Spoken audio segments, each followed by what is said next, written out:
doen elektriciteitswerken. We hebben voor het moment 3 mensen in dienst, Ronder, Danny en Jelle. Meestal ga ik zelf zoeken op de VDAB of hoor ik via andere mensen of collega's dat er iemand is die werk zoekt en komen we zo bij de personen terecht.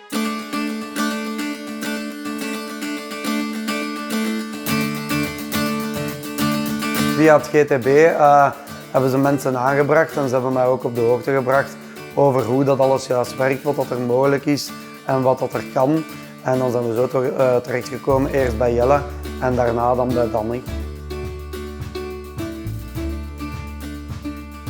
En zo zijn wij eigenlijk verder beginnen praten. En had ik ook wel door op welke manier dat Koen als werkgever zijn zaak runt en waar dat hij nood aan heeft.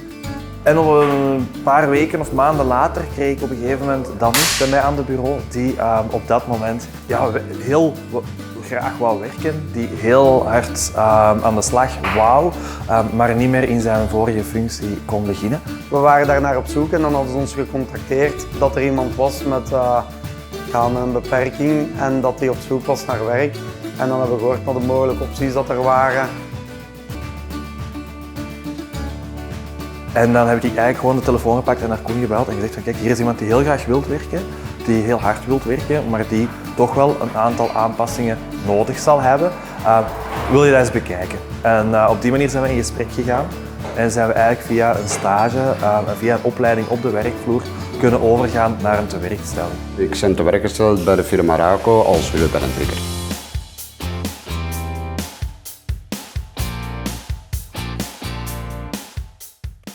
Dus ik heb dus bij mij thuis van het dak gevallen en ik heb dan ene wervel gebroken, mijn 2 hielen verbrijzeld en dan na een lange revalidatie ben ik dan terug aan werk gaan zoeken. Jelle en Danny hebben eerst stage gedaan.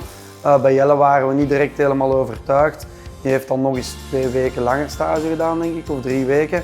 En dan hebben we toch besloten voor over te gaan. Eerst heb ik samen dan, van de VAB iemand, een contactpersoon dan, tot bij Raco geweest. En daar heb ik me dan ook voorgesteld gehad en dan het geval uitgelegd had wat mijn beperkingen ook zijn en wat ik nog mag en wat ik niet mag. En zo ben ik dan eerst op proefperiode bij hen begonnen.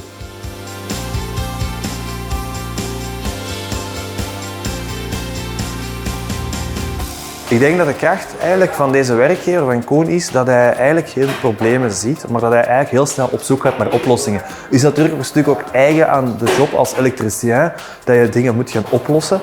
En dat doet hij ook aan de hand van zaken die hij tegenkomt met zijn personeel.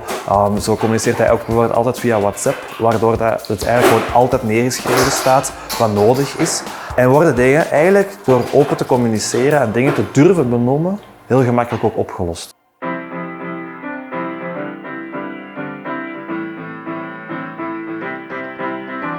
Voor Danny is er een Vlaamse ondersteuningspremie die ervoor kan zorgen dat de taken die hij niet kan doen, omwille van fysieke redenen, dat die dan gecompenseerd worden financieel voor de werkgever. Via VOP krijg ik een stuk terug van die hun loonkosten eigenlijk. Ja. Voor Jelle moet ik er rekening mee houden dat hij moeilijk kan praten met de mensen zelf. Dus daar stuur ik normaal gezien bijna altijd iemand mee voor de uitleg te doen naar de klanten toe. En bij Danny is het omgekeerd. Is dat bijvoorbeeld zelden of nooit op. Probeer ik te voorkomen dat hij veel op een ladder moet staan of heel veel afstand lopen. Dus dan doe Jelle meestal het werk. Danny is degene die alles aangeeft en iets gaat halen en maakt. Op maat maakt en zo verder.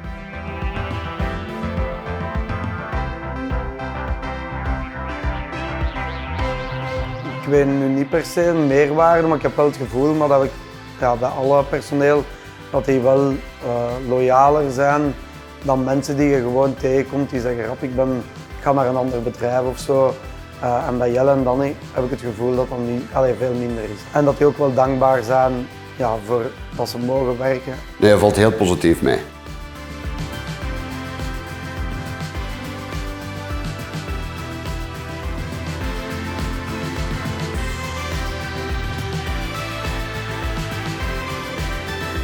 Ja, ik sta er nog voor open voor nog zo mensen aan te nemen als die binnen de firma passen natuurlijk, als dat binnen ons werking mogelijk is.